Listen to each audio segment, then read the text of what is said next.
Hi, Chef Allison here. Welcome to The Last Bite Kitchen. This week's good to the last bite vegetable is the sweet potato.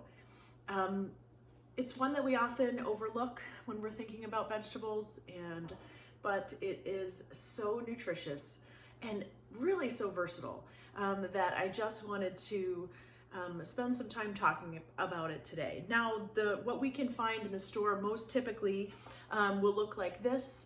And this is just a sweet potato, although sometimes grocery stores will label them yams, even though they're technically sweet potatoes, and vice versa.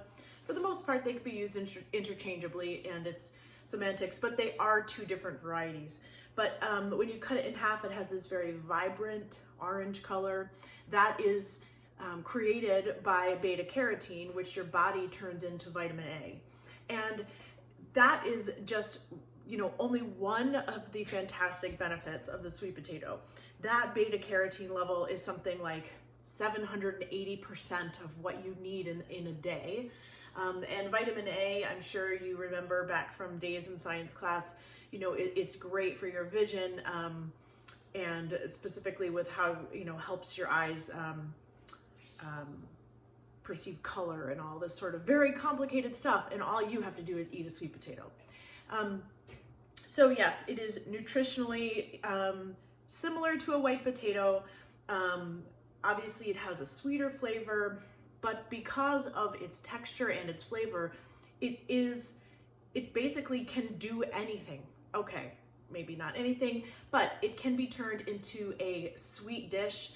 I'm personally not in the sweet potato bake with marshmallow camp, but certainly pureed, it's a delicious, folded into a muffin batter, or my favorite is in the world is a perfect sweet potato pie.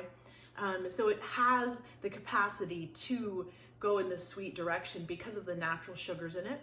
But then it also can turn into any savory dish that you want. If you slice it really thin, and bake it, you can make little sweet potato chips, or wedges, you can make French fries.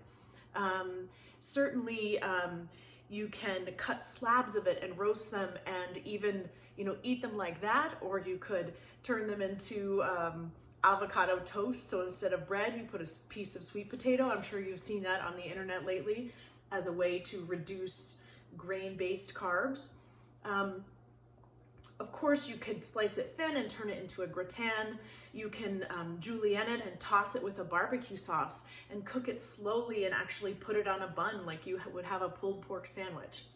I use it most often in salads, and especially for my home and my family, I might roast 4 or 5 of them in cubes, toss with chili powder, salt, pepper, and roast them, and then add them to different things throughout the week.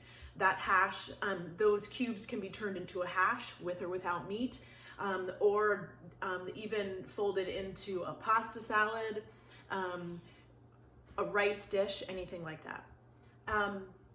In this case, I'm going to create a soup out of that same base method. So you'll see here, I have cubed very roughly 2 sweet potatoes.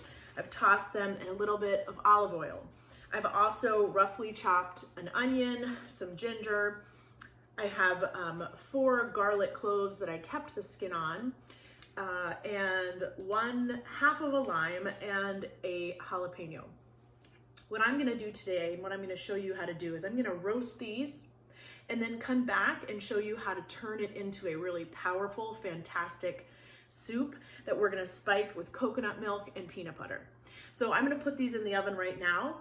And with the magic of video, in a few seconds, you'll see the next step. Be right back.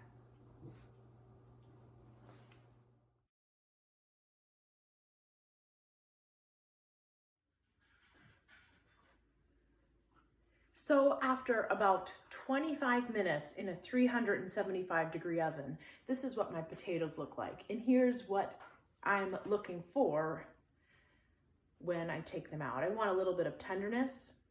And some char is okay because, again, that caramelization, that color is where there's flavor. Notice that before I put this in the oven, I sprinkled it with some curry powder and a little bit of smoked paprika, and then also salt. I like to put the herbs in there because the roasting process actually extracts some other flavors, even of spices. So next thing I'm going to do is put it all in the jar of my Vitamix blender, and then I'm going to also add water.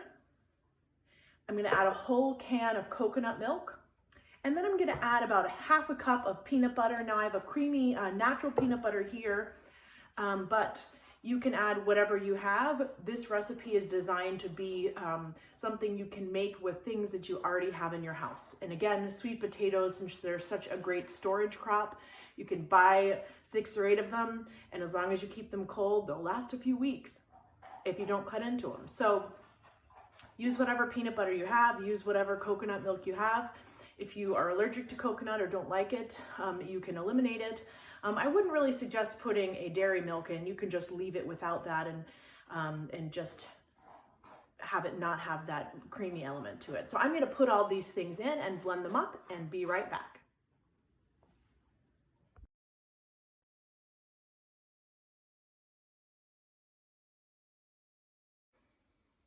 Okay, so all of the ingredients are pureed.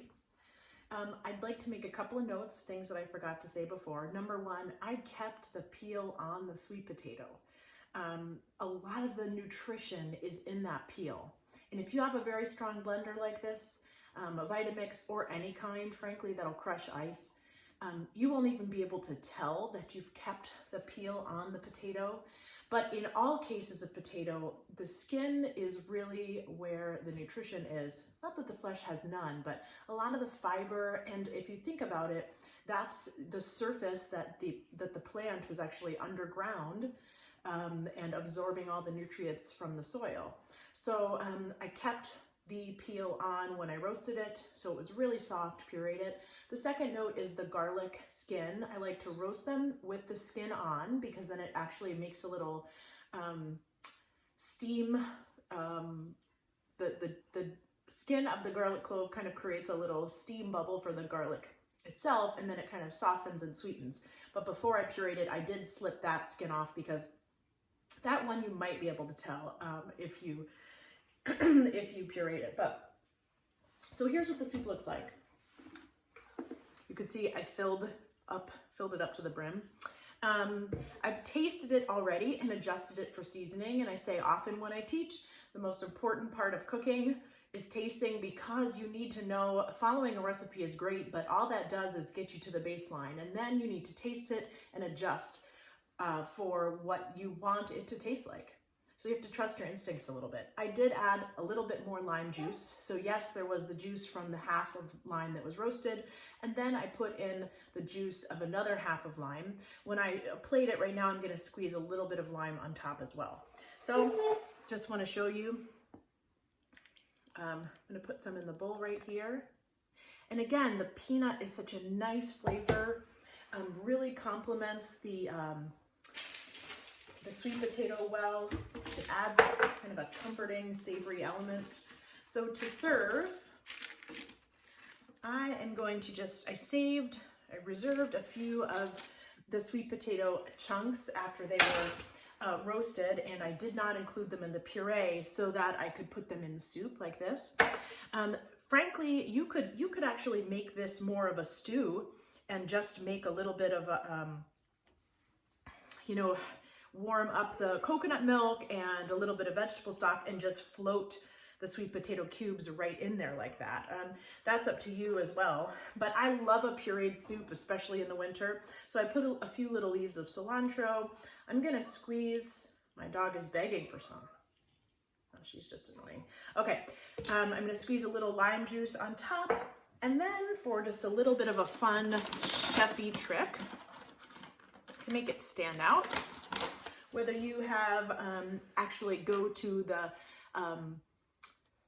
step of making popcorn, great, or if you have a bag around your house, put a little bit of popped popcorn or popped sorghum right on top of the soup, and then you get the little crunch of the popped grain as well.